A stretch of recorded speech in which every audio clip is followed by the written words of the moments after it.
যুক্তরাষ্ট্রের মিশিগান রাজ্যে বাংলাদেশি উদ্যোক্তাদের অংশগ্রহণে অনুষ্ঠিত হয়েছে ঈদ বাজার। গত শনিবার ওয়ারেন সিটির 9 মাইল এরিয়ার দেশি হলে সম্পন্ন হয় দিনব্যাপী এই ঈদ বাজার।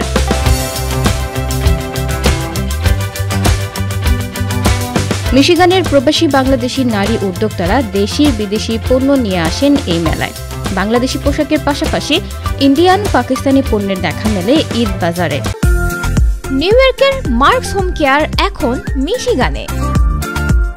মেলা ঘুরে দেখা গেছে 20টি স্টলে দেশীয় তাঁতের শাড়ি, জামদানি, মুসলিম, বুটিক ও বাটিক ও বিভিন্ন দেশের বিদেশি পণ্য নিয়ে হাজির হয়েছেন নারী উদ্যোক্তারা।